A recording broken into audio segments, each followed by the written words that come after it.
All right. I'd like to thank everybody for joining us today. My name is Paul DeBolt, and I'm the chair of Venable's Government Contracts Group. Today is the third installment of our three-part post-mid-year government contracts roundup, and we're going to discuss what we believe are some of the most significant claims cases that have been decided through the first half of 2022. Joining me on my panel today is my colleague, Allison Siegel. So the first case we're just gonna jump right into. We have a lot of information to hopefully get through. The first case we're going to talk about is a Fed Circuit case dealing with incorporation by reference.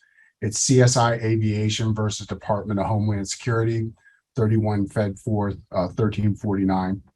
As I mentioned, this just came out this year. So high level, the facts are that CSI Aviation sought payment of flight cancellation charges from the Department of Homeland Security totaling over $40 million under a schedule contract.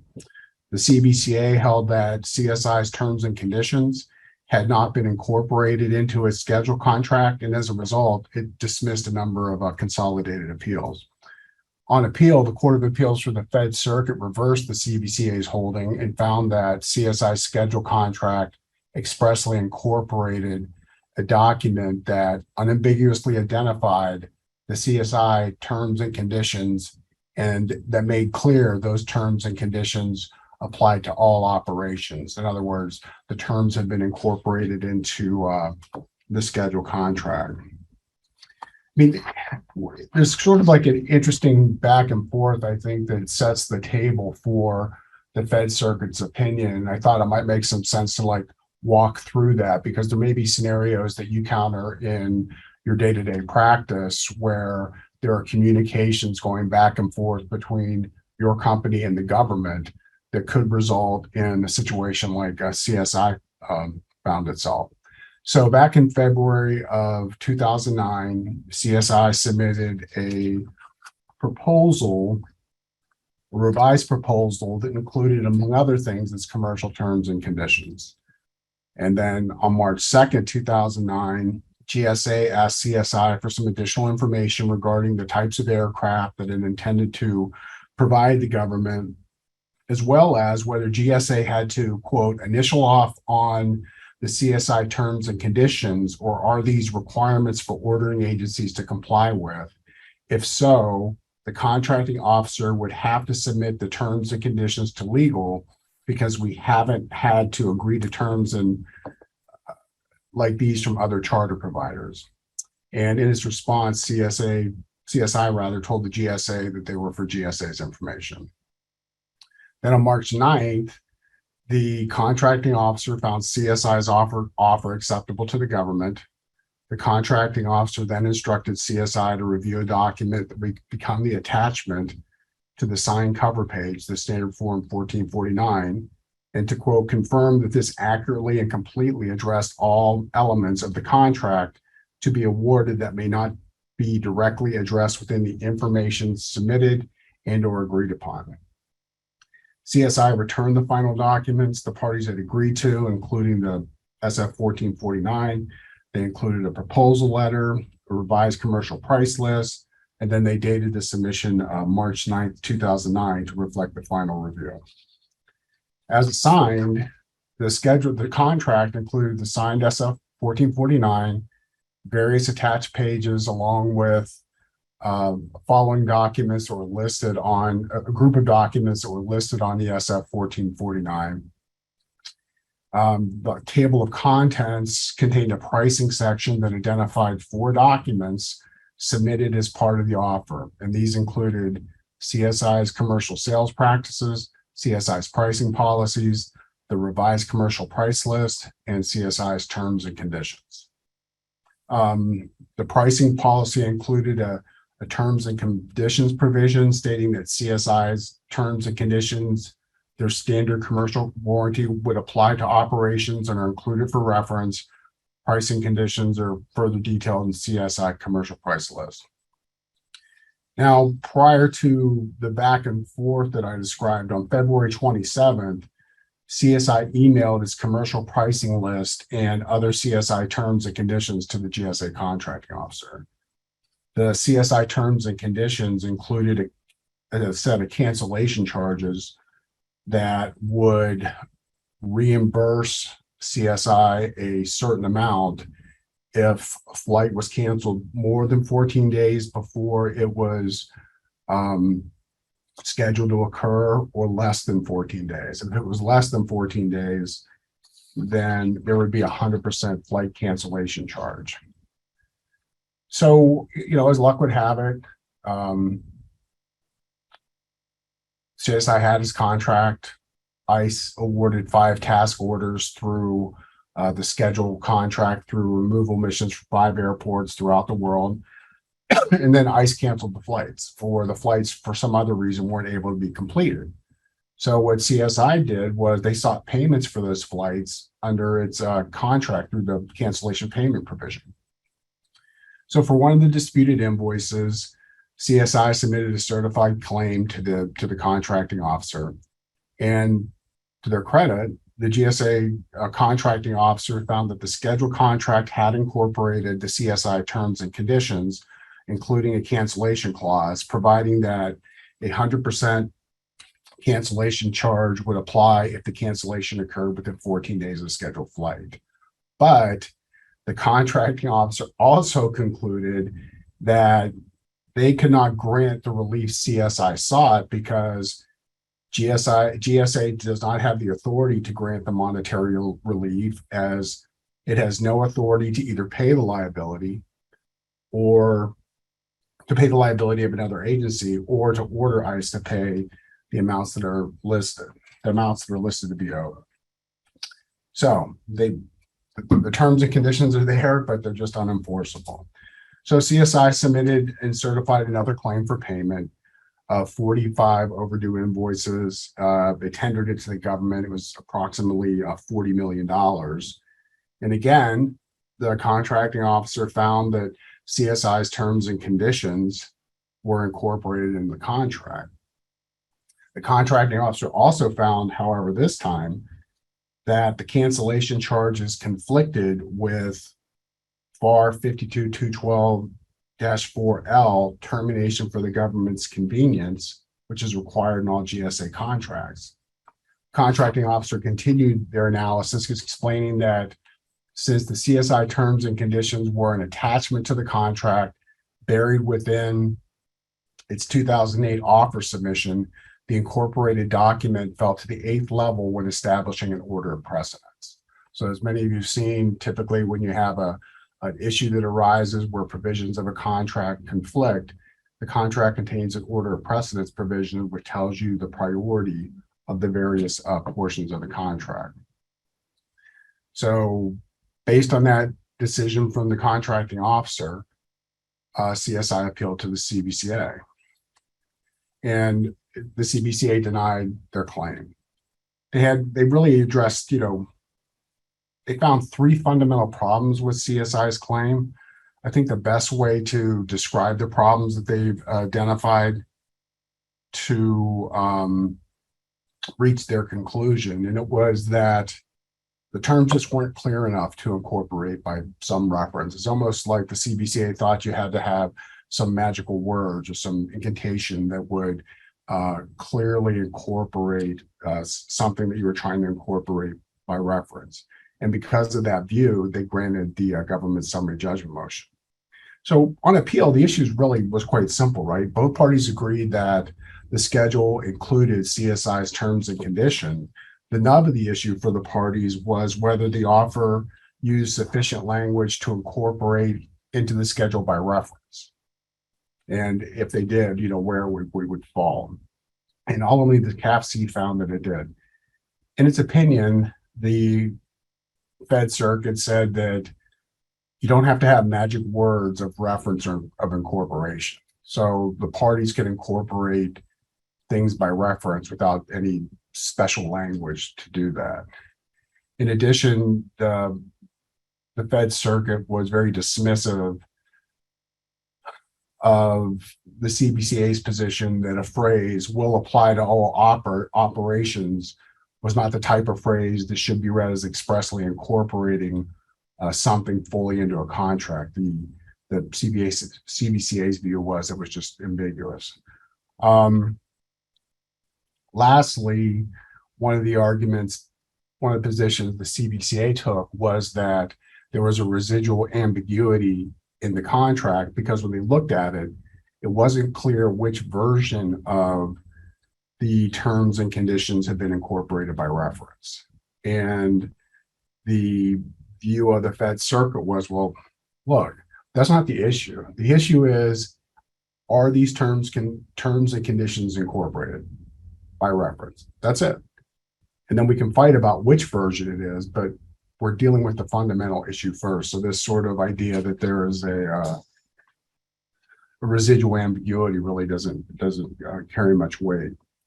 So when you look at this decision, you think about, sort of what are the key takeaways that you can have from this case. I think, we talk about this a lot in our webinars, is that drafting is important. Clarity is key. And to the extent that you want to try to incorporate something by reference in either your prime contract, if you can, or in a subcontract with one of your subcontractors, you need to say it. The clearer it is, the less heartburn you're going to have later, because, ultimately CSI won this case. But the thing is, they had to go through litigation, which is expensive. And they had to go through, a trial at the CBCA, or proceedings at the CBCA. And then when they lost that, they had to go to the Fed Circuit. And, so it's to the extent that you can make things clear, it's going to just inure to your benefit should any issues arise. The other thing is that when clauses are incorporated by reference, your team needs to be aware of them, and they really do need to fully assess what the impact of these clauses are going to be.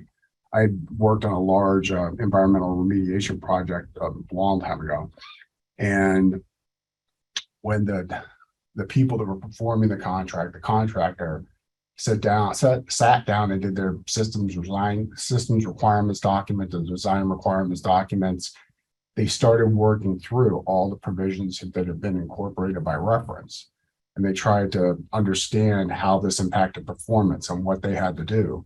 And they put it on a wall. They covered a whole wall. And then they tied the various provisions together with pieces of string. And at the end, it's just like a spider web. And that's what it actually was, because they hadn't analyzed that risk up front, and they end up losing about, $500 or $600 million on that contract.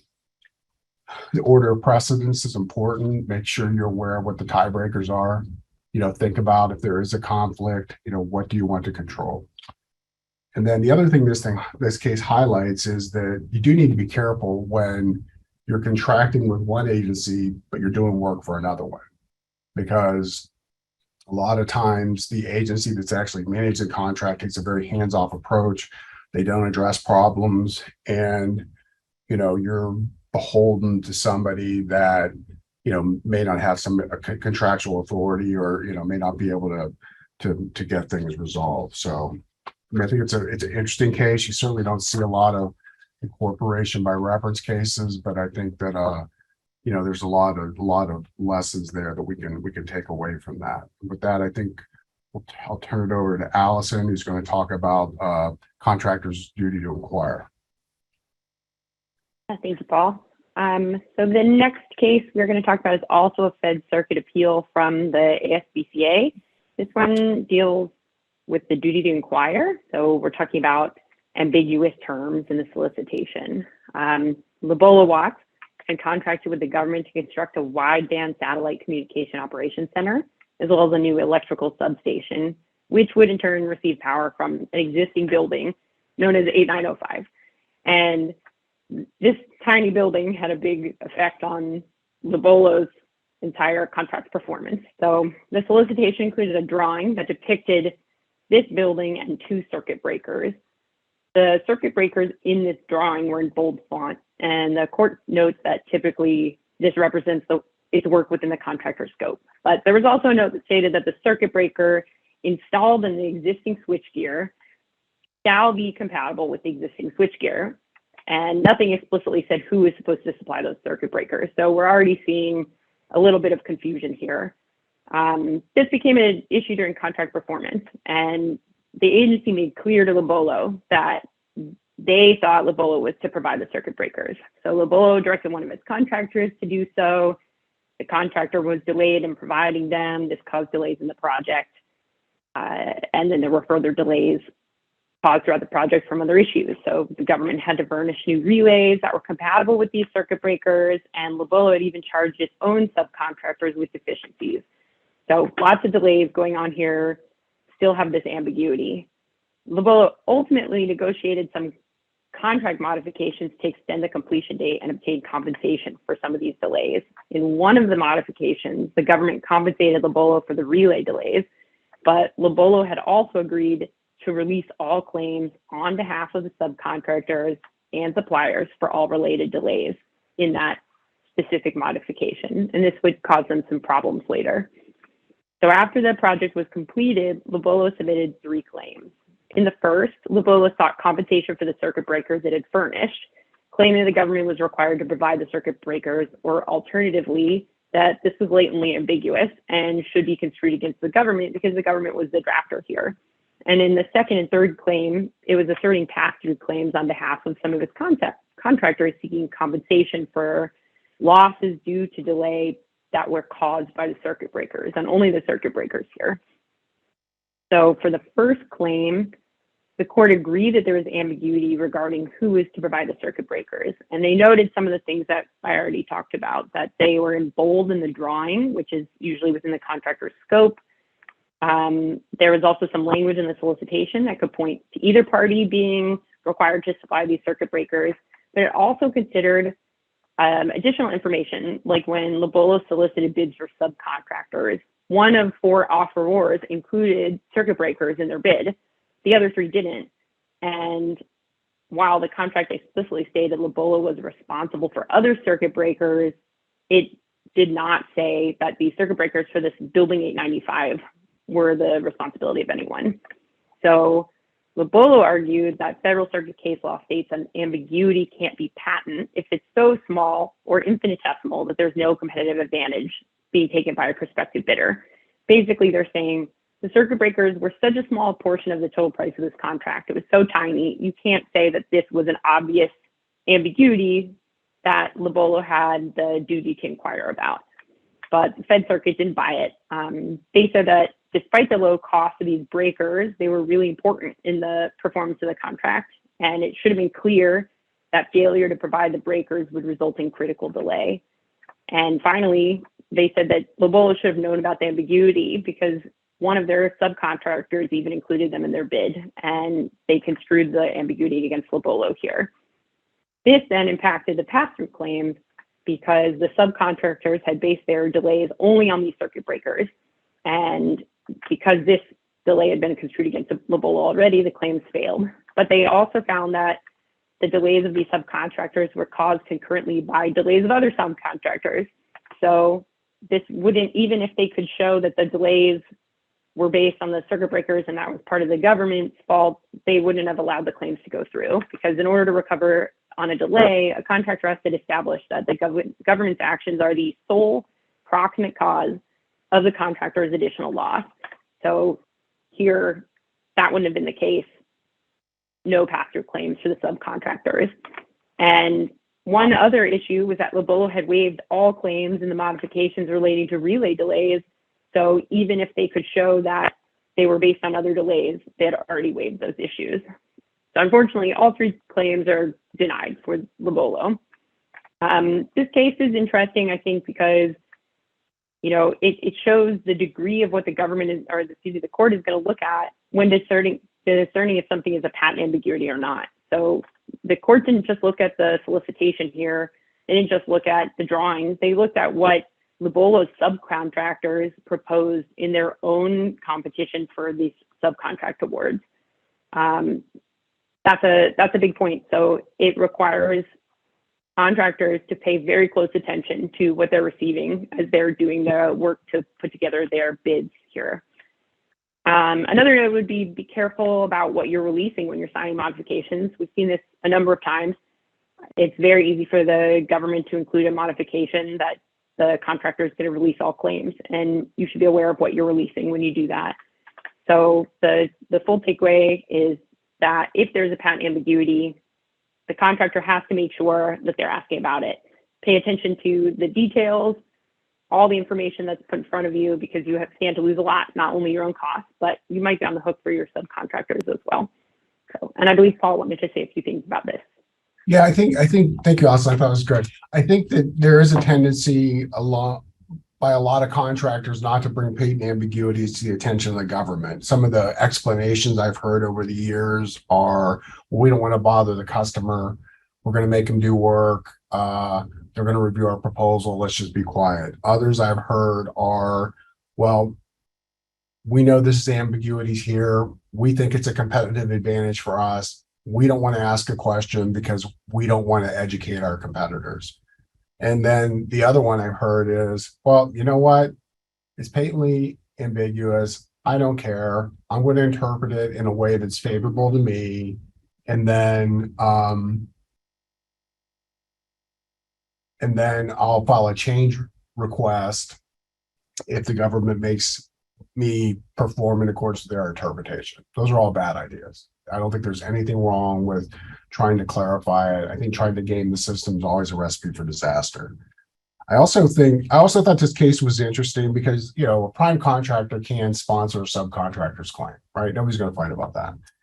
But if you're going to sponsor a claim, maybe do some due diligence or think about what you're tossing over the transom to the government. Because one of the things I noted in the case was that, and I don't think it's advisable to sponsor a delayed claim where you have repeatedly told the subcontractor that the work is behind schedule because of you. So I think if I have these emails that, you know, criticize the performance of the subcontractor that wants me to sponsor the claim, I probably don't want to do that. The other thing is that, you know, I think you need to think about, or just, you know, well-drafted pass-through clauses. What are you going to have the ability to review? What's the subcontractor have to show you? You know, do you have to pass it through? Do you have the ability to reject it? Under what situations? You know, do you have a provision in there that makes the government's determination final or not? Because, you know, I don't think you want to be in a position where you sponsor a claim, it gets denied by the government, and then the subcontractor comes back and sues you. I think you want a provision where, look, whatever these people say, that's the final determination. If you lose, you're out. You know, we're not going to just continue to litigate this over and over again. So the next case we're going to talk about is false claims and forfeiture of other claims. This is the Lodge case. This arose from a submission of fraudulent cost claims.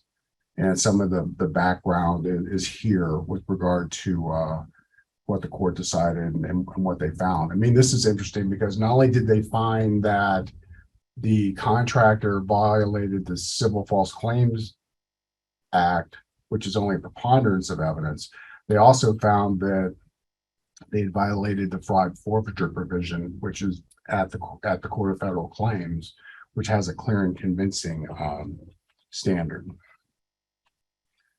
So this case arose out of a construction project to rehabilitate a levee in South Florida. I mean, everything did not go well. The contractors submitted 3 different claims. There was a design claim, there was a dewatering claim, and there was a well breach claim. And, you know, and these claims varied from $679,000 to over $3 million. So, I mean, they were incurring a lot of additional costs, allegedly. That insult to injury, they were also terminated for default, and they appealed all of these claims to the Court of Federal Claims. Now, after Lodge had filed their claims at the Court of Federal Claims, the government filed answers in all of the cases, asserting the affirmative defense that Lodge's claims were barred by illegality as a result of submitting a false claim. The court also granted the government's request to assert fraud counterclaims against Lodge, seeking forfeiture, damages, and civil penalty pursuant to the special plea in fraud defense, 28 U.S.C. section 2514, the anti-fraud provision of the Contract Disputes Act, 41 USC 604 and the Civil False Claims Act 31 USC 3729.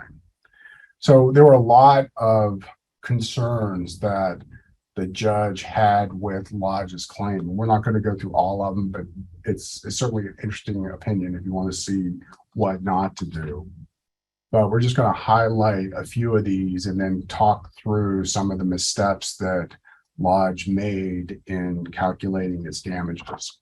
So one of the things that Lodge claimed was for 4 oversized dump trucks to perform work on the contract. And, this contract was awarded back in August 2010. So these guys had, 12 years in misery. So Lodge could use some oversized dump trucks to work on the levee. One of the dump trucks was over 20 years old. Another one was 15 years old. And they included costs for the dump trucks in their dewatering and design claim costs. And in total, the trucks were alleged to cost $229,000 and $229,000 of the $1.6 million that was in the owned equipment pool. So they arrived at how many dollars to put in associated with the trucks by developing an operating rate and a standby rate. And Lodge derived these rates using U.S. Army Corps of Engineers Equipment Manual. So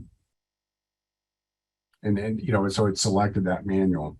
So even though Lodge's trucks were old, they were manufactured between 1988 and 1993, Lodge used operating rates for equipment that was purchased new in 2006 with a value of $880,000 per truck.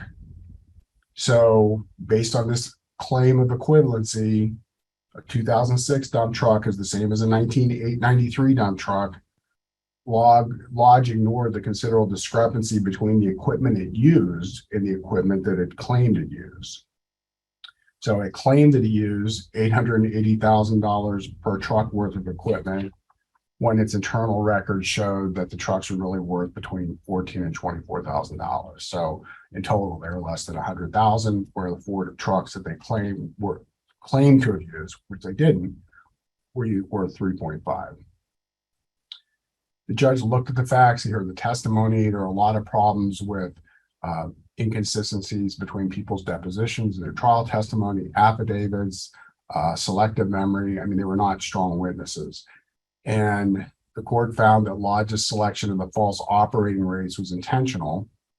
During the trial, Lodge took the position that the trucks were actually more valuable than what it had said because it had made some capital improvements to them.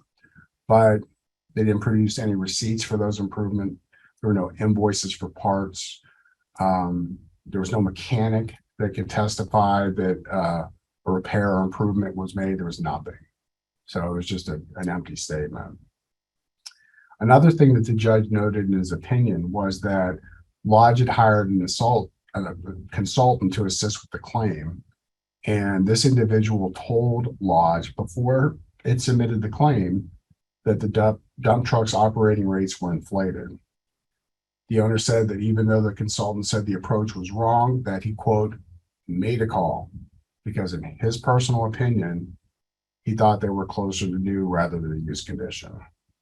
Only the court was unconvinced by any evidence, the owner's statements, and found this part of the claim fraudulent.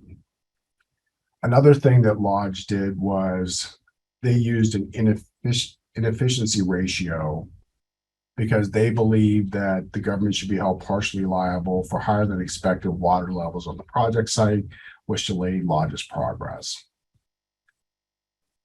Lodge tried to account for the claimed inefficiencies on the project by applying a unique inefficiency ratio to a pool of overhead, labor, and equipment costs that were accrued between June 6, 2011, January 14, 2012. A couple things the judge noted. Number one, the person that prepared the inefficiency ratio had never previously utilized the ratio in presenting claims to the U.S. Army Corps of Engineers, even though they had, extensive work history. Also, the inefficiency ratio that was used was unique to Lodge's claims. It wasn't accepted in the industry. It was something that they developed uniquely for these claims. So, a couple problems with it is that they were going to use this inefficiency ratio to measure the impacts of excavation work in a section of the project. And the original estimate for this section of the project was 2,500 linear feet. But Lodge made a management decision to limit the work to 2,000 linear feet. And this adjustment was important because it reduced the days allocated to work in that section. And what Lodge had done was to figure out how inefficient they were. They took the actual days that they had worked and placed that over the baseline of allocated days. So the bottom of the equation was smaller because they had used a fewer number of days than what they were originally going to work. Now, with regard to determining what should be in the numerator, the actual days of work, Lodge never explained what constituted an actual day of work for the numerator. At one point during discovery, they said that the actual days meant actual days. These are days we actually worked, an 8-hour day. At trial, things got a little bit different. And Lodge said that these actual days were really based on activity as reflected in daily reports, logs of labor, equipment work, and they figured out how much activity there was by a series of tick marks that the person that prepared the claim had put together. So using this tick mark scheme, Lodge was able to count multiple activity days in a single calendar day when it just spent a few hours working on it. And there were a lot of examples where they did minimal work and would get, maybe 5 work days credit for an hour and a half of work. And the judge was like, yeah, this just doesn't seem right. There was one place where they had 90 minutes of activity, but they logged 5 activity days for the 90 minutes. The Lodge employee that prepared the claim admitted that her methodology for counting actual days was not reasonable. She admitted it was not accurate or truthful, offering only that the misrepresentation was not intentional. The court was not moved by this explanation, citing to the experience of the person preparing the claim, their recognition of the impact that either increasing the number of work days or decreasing the allocated days could have on the recovery. The inefficiency ratio that she developed was 247%. So basically, it took Lodge 2.5 times longer than expected to do the work. So that actually came into a rather large number. And also, to add insult to injury, they also found that the inefficiency ratio and counted days outside the claim period, which was not helpful. Another thing they did wrong was they had a batch plant that would make cement, and they had to figure out how much to charge the government for the plant's operation. So Lodge reported the runtime for the batch plant in 2 different ways. For internal reporting, Lodge referred to the hours metered by the generator to log the duration the batch plant operated, because it was believed the hours relating to the generator operation and the hours of the batch plant should have been the same, since the batch plant couldn't operate without the generator. When reporting the batch plant runtime to the government, Lodge used the amount of time the control center operator logged into his timesheet. And as a result, there are numerous instances in his claim where Lodge sought compensation in its dewatering claim for more operating hours for the batch plant than it were shown by the records on the generator. This was also true in another claim that they submitted.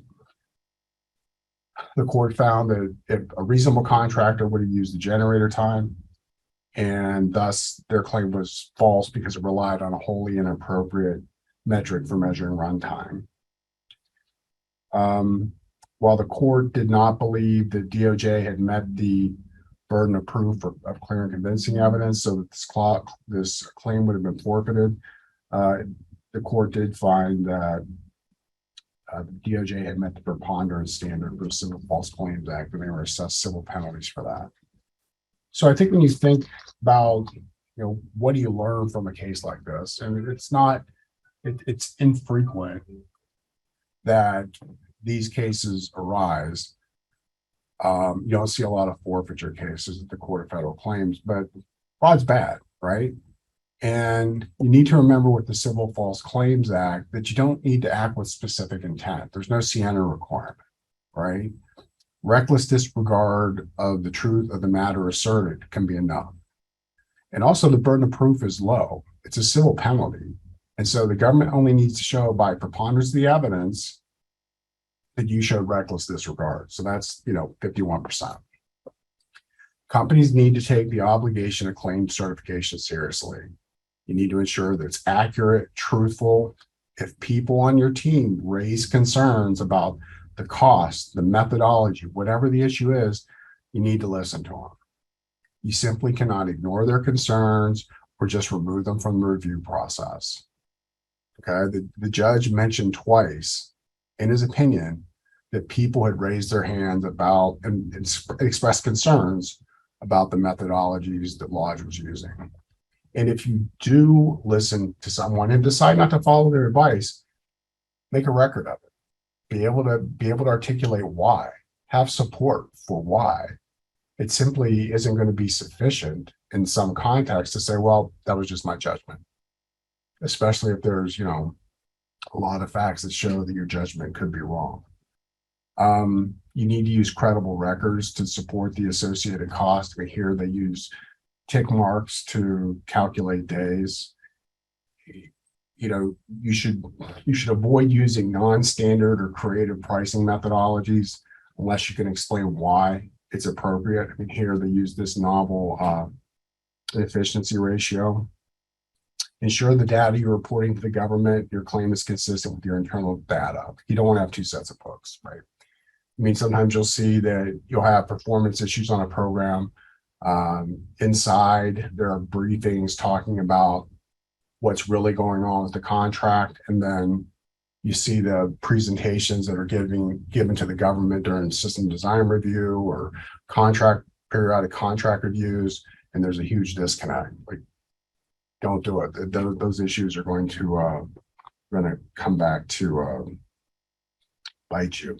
The other thing Lodge did, which I didn't talk about in any detail, was that they tried to recover payment for something that had already been paid for.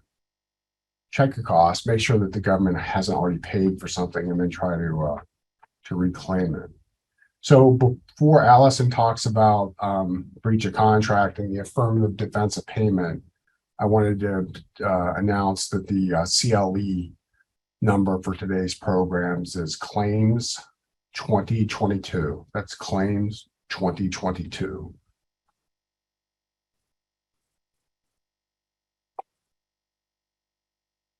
Go ahead, Allison. All right. I think you have to swap to the next slide. So this case it was an appeal from the Armed Services Board of Contract Appeals to the said circuit and then remanded back to the ASBCA. It's interesting because the contractor eventually gets the government on breach of contract, but walks away with nothing for its efforts. So Aspen here appealed to the Fed Circuit.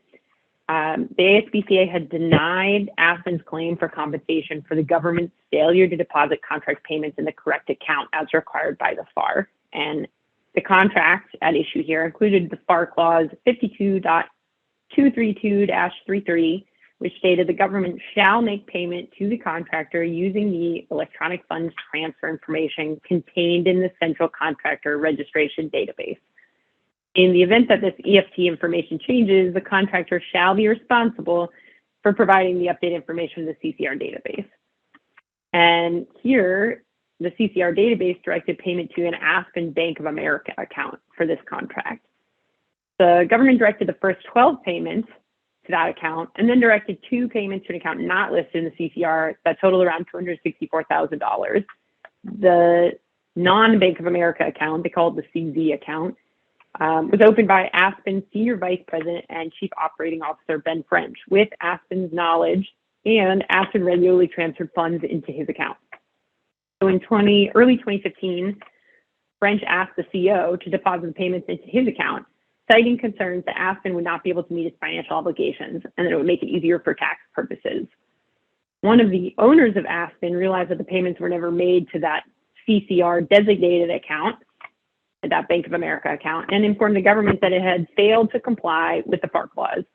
Aspen's owner requested payment to recover the funds. French, who had opened the account, maintained that it was a legitimate account to send the funds to. The government denied this request and maintained it was not improper to pay French's account because French had apparent authority to negotiate and sign contract modifications.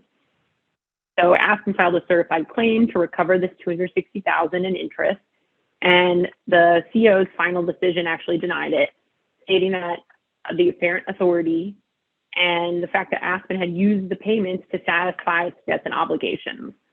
The board, the ASBCA board's final written decision stated the same, and that the FAR provision required the contractor to change the ETF before updating the provision allowed the contractor to change the ETF info before updating the CCR database. So they put it on the contractor that it was their failure to update the CCR that caused this payment to the wrong account. On appeal, the Fed Circuit found that wasn't right. The FAR clause unambiguously requires the government to pay Aspen using the CCR database information. So that Bank of America account was the only place the government could make payment. And it doesn't permit a contractor to change its CCR info by any other process than updating the database. So while French had apparent authority, no contractual change to the account was ever made, so it wasn't okay to pay this other account. The court also disagreed with the government's alternative claim that failure to pay the account in the CCR was an immaterial noncompliance with the FAR. It was material because it serves an important purpose for both parties. It protects the government and parties doing business with the government by providing a central location for this bank information. Changing it outside of the database increases exposure to liability for paying the wrong account, which we're seeing here. But the contract also did not contemplate the use of an account other than the one listed in the CCR because it didn't incorporate another FAR clause, 52.232.3.4, which would have allowed them to do so. So the Fed Circuit found the government breached its contract, but then it ultimately remanded because the government had an affirmative defense of payment. This would extinguish the government's liability for the breach if the ASBCA could find that the government had established the funds were used for Aspen's benefit. So a debtor can claim this defense if it makes contractually required payments to a different party if it can show that it benefited the creditor. So on remand, which was in June 2022, the ASBCA found the government had successfully proved this affirmative defense. Evidence included declaration from Aspen's business manager, stated the funds were used to pay Aspen's vendors, subcontractors, employees on the project. And it also the business manager provided a full list of expenses paid by the funds that totaled the amount paid to the account. So it was a super detailed list. ASBCA said that's more than enough to prove this affirmative defense of payment. So while it was a breach, Aspen walked away with nothing for damages here. And I think this just sort of demonstrates, yes, the government might make mistakes, but if that was not, the breach was material, the payment to the wrong account didn't impact the contractor here, and so there was nothing for them to recover. Paul, did you have anything to add here? No, I think that's right. I think that there are times where the government does bad things and they breach a contract, but not every breach results in some level of damages. So I think you need to be very careful about what you're going to spend your time and money on in pursuing claims, because if you haven't suffered a damage or you can't prove your damages, then you're going to get a Pyrrhic victory. So and I don't think that any of us want to encourage people, going after Pyrrhic victories. So, Allison, the next thing you're going to talk about is the Sovereign Acts case, which we've seen, a lot of these with the pandemic. So why don't you go ahead and jump into that?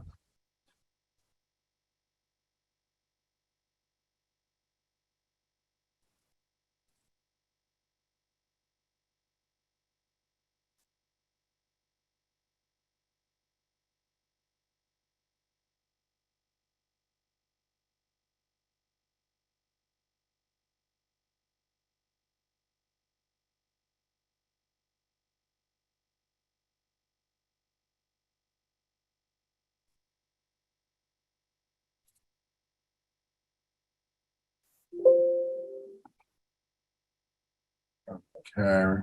Can you hear me okay, Paul? Yes. Okay, sorry about that. My audio just cut out. Yes, so I was going to talk about the Sovereign Acts here. Yeah, as Paul said, this is, I think, something a lot of contractors have experienced in the last few years, are COVID-19 throwing a wrench in their very carefully laid contract plans. So here at the ASBCA, J.E. Dunn was claiming costs due to a loss of contract costs because of the Army Corps of Engineers COVID-19 requirements. So here, J.E. Dunn had contracted with the U.S. Army Corps of Engineers to complete construction work at Fort Drum. In April 2020, the Fort Drum commander imposed an order with procedures to mitigate COVID-19 spread, which applied to service members, dependents, and civilian personnel. In May 2022, J.E. Dunn notified the government of increased costs by on-site health and cleaning charges. And in late June, New York executive order imposed a similar 14-day quarantine requirement on anyone traveling to New York from a state that exceeded a certain positivity rate. In July, the government informed J.E. Dunn that anybody arriving at Fort Drum from outside 350 miles would need to quarantine for 14 days. So after this, J.E. Dunn submitted an REA in October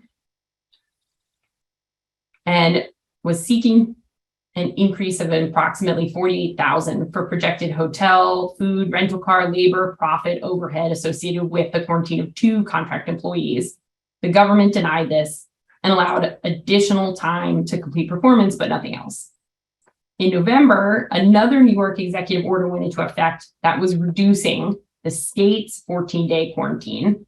It permitted travelers from states impacted by the previous executive order to bypass the requirement by providing a negative COVID test and quarantining for just 3 days. But notably, the Fort Drum requirement had not been repealed at this point.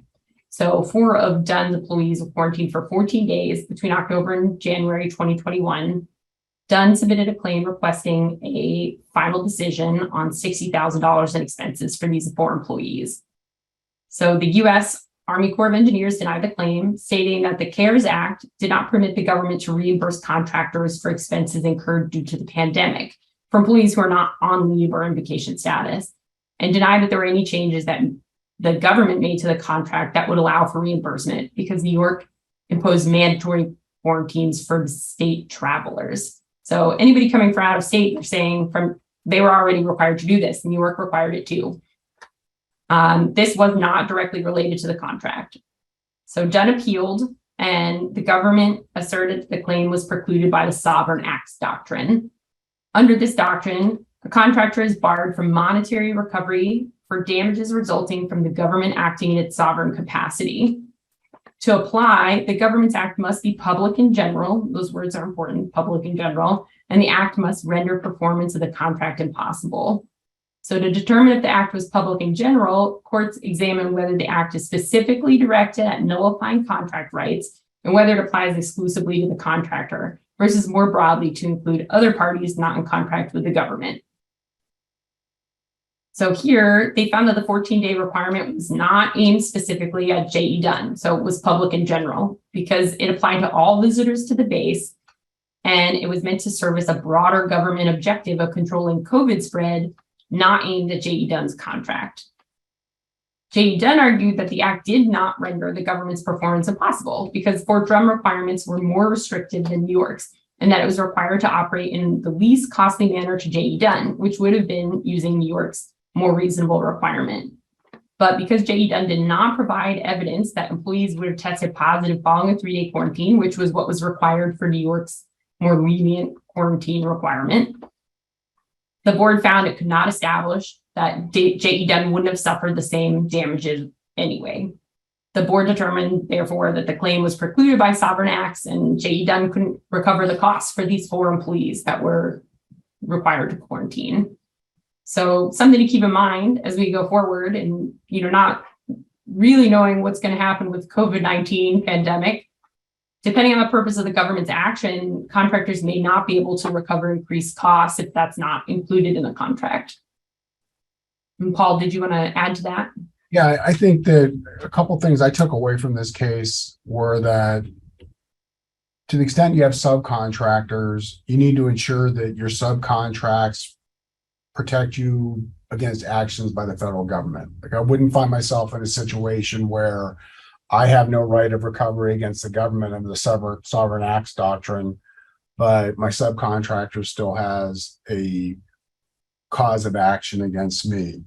Hopefully this will be covered in most companies in the contracts in the force majeure clause.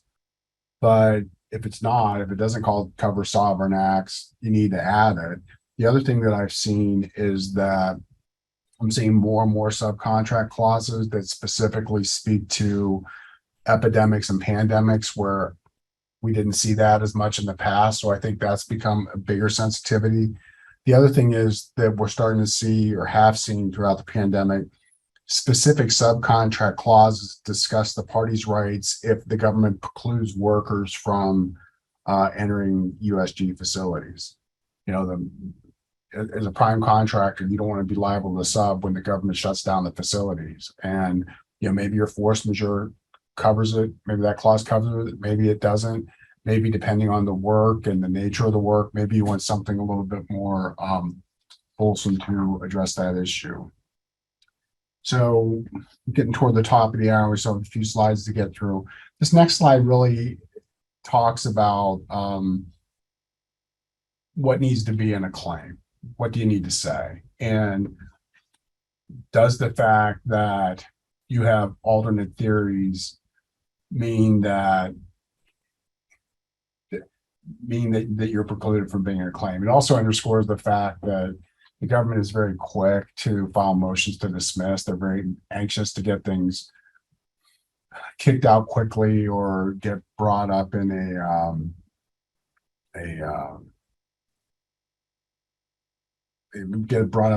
motion to dismiss or to delay. I mean, the major takeaway from this case is that the contractor initially submitted one claim, two theories, $1 value. They didn't have a sum certain for each one. The government's like, oh, we got to dismiss this. And the way that the board looked at it was that, look, it's okay to have alternate theories. And if you have alternate theories that are coming out of the same operative facts, not every one of those needs to be necessarily presented at the time that you submit your claim to the government. My advice would be that you should. And my advice would be that to the extent that you're going to have alternate theories that are arising out of the same operative facts, you just need to set up your claim and say, look, here are the facts. Based on the above facts, we believe that we are entitled to reimbursement based on one or of the other of the following theories, and just list what they are, and then write the analysis and say why you're entitled to it. And I think that way, you're sort of protected. I mean, some of the good language in this opinion is that, you don't have rigid adherence to exact language or structure of the original administrative CDA claim. If it arises from the same operative facts, it's essentially the same relief, merely assert differing legal theories for that recovery, you're fine. I mean, where the problem arises is, let's say if you have claims that have different types of remedies where, you're getting expectation damages versus consequential damages. That may be indicative that those are two separate claims. But, if they're arising out of the same operative theories, the operative facts rather, the remedy is going to be relatively close, then, you don't necessarily need to have multiple claims like that. All right, so let's go ahead, Allison, and move up to incurred costs so we can wrap up. Sure. So this was at the ASBCA as well. It was actually decided very late in 2021, but close enough to count as 2022. So Cellular here submitted a final indirect cost proposal to the agency that included approximately $204,000 for 27 different promissory notes for a consultant named Mr. Wadley. Mr. Wadley was not only a consultant, but also happened to be the largest shareholder of CMI or Cellular. So the notes did not contain a specific date for repayment or provide for interim payments. They just stated that they were payable 5 days after demand. Mr. Wadley had not yet demanded payment on these notes. The government argues these costs were unallowable, and they cite FAR 52.216-7, which was included in the contract. It provides that allowable costs are costs that have been paid, as well as those costs that have been incurred, but not paid and not delinquent. And also, the contractor is required to submit a final indirect cost rate with these incurred or actual costs, and the rate it proposes shall be based on the contractor's actual cost experience. So the question here is, what does actual cost mean here? And the government's stance was that it was actually paid. And the court actually finds that it's something a little bit less than what the government's arguing, but it's a little bit more than what the contractor is arguing. So FAR 31.001 defines actual cost to mean amounts determined on the basis of costs incurred as distinguished from forecasted. And there's no other guidance. So what it comes down to is what incurred means. In this instance, the Federal Circuit decided that incurred costs are when a party becomes liable for them. And that means it has to be more than merely likely or probable to be incurred. Here, payment on the promissory notes does not become due until demanded, and Mr. Wadley had not demanded payment on the notes, potentially because he was in a position of authority, or at least a shareholder here. So he may have been waiting to demand them until he knew the company could handle paying them. But regardless, even though it's near certain that he would demand payment on the notes, it had not yet become due. So the board holds that the consulting costs were not incurred here, and at best described as forecasted, and the contracting officer correctly determined that these costs were not allowable. So here, if you are submitting your costs and you can only recover incurred costs, you have to make sure that liability is still attached. That means that the date for payment is due. It can't just be near certain. It can't be likely that it's going to be paid in the future. It has to be actually incurred. There's a real liability attached. Back to you, Paul. All right, thanks, Allison. So this next case is interesting. It won't take long to go through because I know we'll get everybody out of here quickly. This is AView Technologies. It's a CBCA case. So AView sold licenses of a software to develop to another company that held a GSA schedule contract. The FDA had purchased the license from the schedule holder. AView found out that in its view, the FDA was violating the license, and so it sought $41 million in damages pursuant to its software license that the CBCA had assumed had been fully incorporated in the prime contractor's schedule contract, as well as FDA's order from the prime contractor. So the issue here was whether the FDA's breach of AView's software license constituted a claim under the Contract Disputes Act. And ultimately, the CBCA held that the license agreement lacked key aspects of a CDA procurement contract, which is a contract for the acquisition by purchase, lease, or barter of property or services for the direct benefit or use of the federal government. Now, one of the things the CBCA did not find was whether there's privity of contract between AVU and the government. Based on this license agreement. They said that there could be, but they haven't ruled on that. They did not rule on that issue, and that's a big issue because, as many of you know, the government fights tooth and nail to avoid having any tribunal and any of the boards, the Court of Federal Claims, finding privity of contract between the government and a subcontractor. The things that they thought were missing from the licensing agreement to not make it a procurement contract was really the way that these subscriptions were acquired. They were acquired from the schedule holder under FSS orders. They weren't obtained directly from AVU. The master schedule agreement defines what the agency can procure from the schedule holder, and the scope of the license to end users may be considered an integral feature of the federal supply service offering. But the acquisition by purchase occurs when the agency orders a subscription from the schedule holder and not AVU, the people that brought that.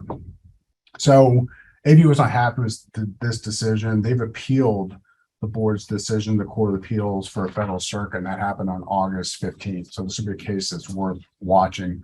I did read AVU's filing at the Court of Appeals for the Fed Circuit.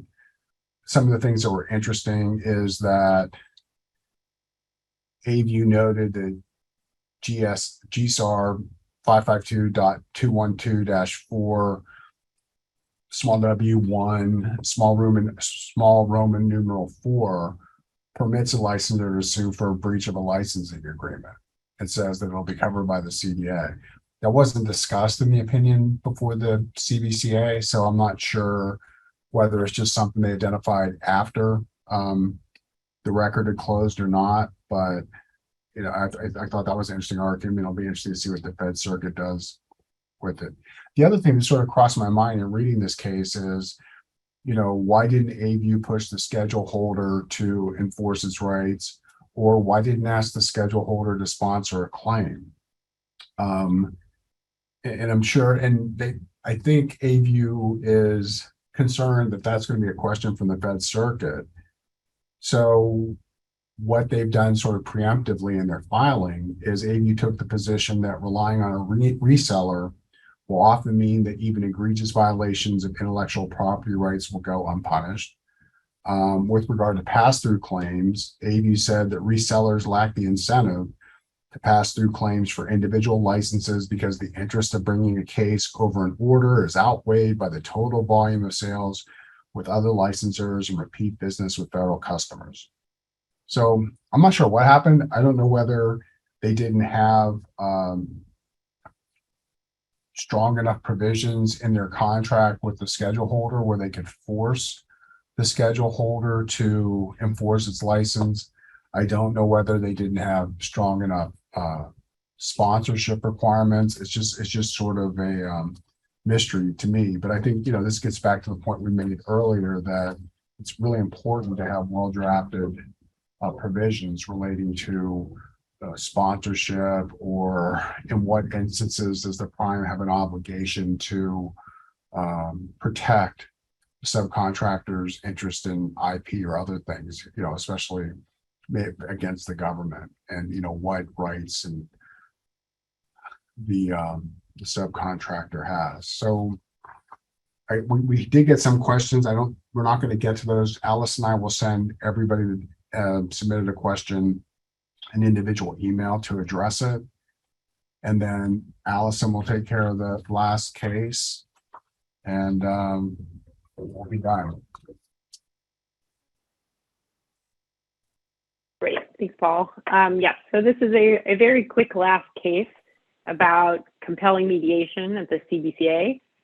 This was a case between Active and the agency had previously tried to resolve a dispute in mediation that they both agreed to, but they never reached resolution. So Active asked the agency to engage in another mediation with a private mediator this time, but the agency refused. And Active filed a motion with the board to compel the agency to participate in alternative dispute resolution and argued that the board had jurisdiction to do this under the Alternative Dispute Resolution Act's provision added to the Administrative Procedures Act, which allows employees of agencies presiding at hearings to compel mediation. But the board pretty resolutely says they don't have the ability to do that. So they pointed out that the Contract Disputes Act, not the Administrative Procedures Act, provides the board with jurisdiction over contract disputes and dictates the bounds of that jurisdiction. So while the ADRA also had amended the APA, it also amended the CBA, the Contract Disputes Act, and the provision in that act states that a contracting officer may use alternative means of dispute resolution under subchapter 4 of Chapter 5 of Title 5, so U.S. Code, or other mutually agreeable procedures for resolving claims. And then this subchapter in turn states that alternative means of dispute resolution are voluntary. An agency may, but is not required to use a dispute resolution proceeding. So the board says we don't have this ability. Rule 54 of the board's rules reflects that these provisions are voluntary and parties have to jointly request to the ADR. So you can't compel ADR. It's not happening unless both parties agree.